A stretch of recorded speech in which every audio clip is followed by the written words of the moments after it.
तो hey everyone, कैसे हो सभी। जो भी बच्चे इस बार 10th से 11th में आ रहे हैं, यानी न्यूली 11th के बच्चे हैं या फिर 12th के ही बच्चे हैं, उनके लिए मेरे तरफ से आज ऐसा 2 सजेशन है।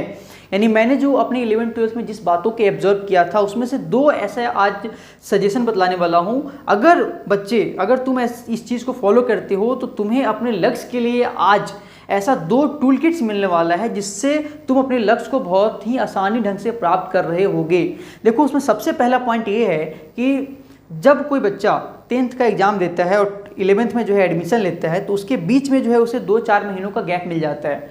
उस 2-4 महीनों को अगर तुम सही ढंग से इस्तेमाल करोगे तो तुम जो है बहुत ही आगे निकल सकते हो।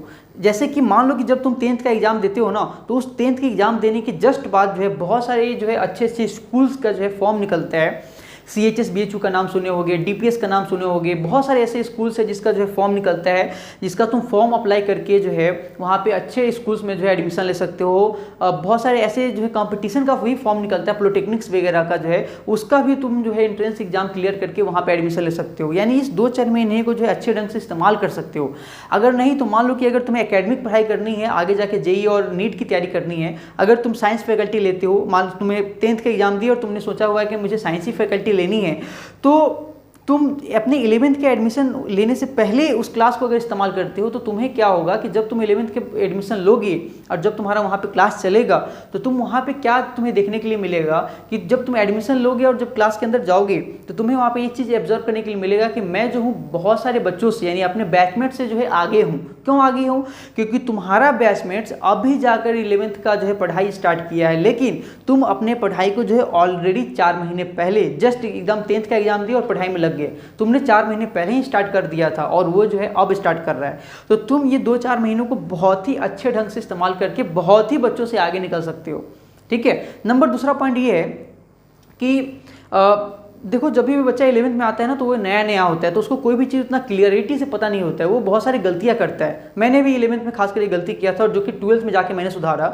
11th में क्या करता है बच्चा कि अगर उसको PCM का क्लास करना है, फिजिक्स केमिस्ट्री मैथ का, और क्लास कोचिंग पर करता है तो वो कैसे करेगा? अगर ऐसा सबसे पहले तो उसको ये करना चाहिए कि ऐसा क्लास पकड़ना चाहिए, ऐसा इंस्टीट्यूट पकड़ना चाहिए जहाँ पे इकट्ठे तीनों जो है क्लास होता हो। नहीं, अगर उसको जो है अलग अलग बढ़िया टीचर मिल रहे हैं पढ़ने के लिए तो वो बच्चा गलती क्या करता है, यहाँ पे देखो कि एक क्लास वो सुबह करेगा, एक क्लास वो दोपहर करेगा, एक क्लास वो शाम में करेगा। फिजिक्स का सुबह कर रहा है, केमिस्ट्री का जो है दोपहर में कर रहा है, मैथ का जो है शाम में कर रहा है। अब यहाँ पे घाटा उसके लिए क्या है कि अगर वो उसका क्लास मान लो कि फिजिक्स का सुबह 6 बजे है और वो बच्चा उसको 6 बजे है और मान लो कि उसका क्लास का जो कोचिंग क्लास है वो अपने घर से जो है 4 किलोमीटर का डिस्टेंस पे है अप्रॉक्सीमेटली मान लो, तो उस बच्चे को मिनिमम अपने घर से 5:30 के करीब में निकलना ही पड़ेगा अगर 6 बजे उसके क्लास पे अगर जाके पहुँचना है तो।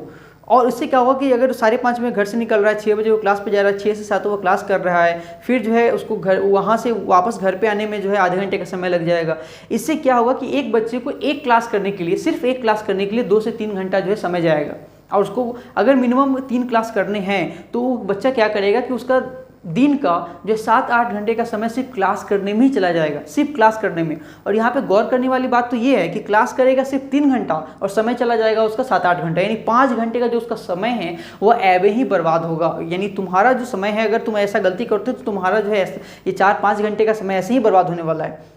ठीक है। तो तुम्हें करना क्या है कि ऐसा इंस्टीट्यूट लेना है, पकड़ना है, अगर मिल रहा है तो तीनों इकट्ठे कर लो, और नहीं तो अगर अलग अलग तुम्हें बढ़िया टीचर मिल रहा है तो तुम्हें यहाँ पे वो गलती नहीं करना है जो बाकी बच्चे करते हैं और मैंने भी 11th में करा था।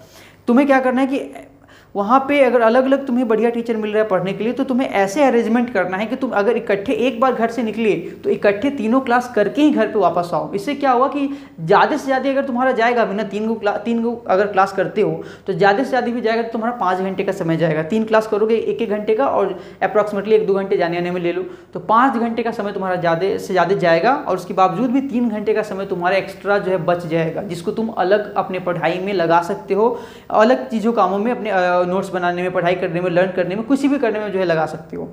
तो यहाँ पे ये गलती नहीं करना है जो मैक्सिमम बच्चे करते हैं। मैंने भी करा था, मैं बार बार बोल रहा हूँ, मैंने भी करा था, जिस बात को एब्जॉर्व करके ही मैं जो है तुम लोगों को ये बात बता रहा हूँ।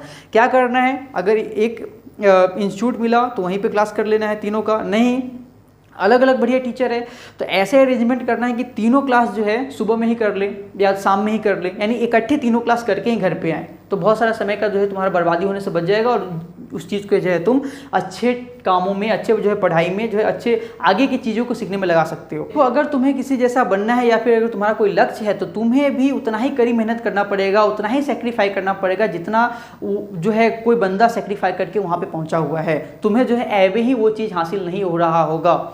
देखो अभी तो जो है तुम नापे हो सिर्फ मुट्ठी भर जमीन, अभी तुम्हारा सारा आसमान बाकी है। तो तुम्हें जो है पढ़ाई में सही ढंग से सही रास्ते पे चलना होगा, सही चीज़ों को यूटिलाइज करके आगे बढ़ना पड़ेगा, तभी जो है तुम अपने लक्ष्य को जो है प्राप्त कर रहे होगे। ये 2 पॉइंट खासकर अपनी पढ़ाई में इस्तेमाल करना, आपने जब न्यूली 11th के बच्चे हो या फिर 12th के भी बच्चे हो, तभी जाके तुम अच्छी चीज़ों को जो है फोड़ रहे होगे। अगर किसी और टाइप्स की भी अगर क्वायरी है तो कमेंट सेक्शन में बता सकते हो, अगली वीडियो में उसे सॉल्व करा जाएगा। मिलते हैं नेक्स्ट वीडियो में, तब तक के लिए have a good day, bye bye, take care.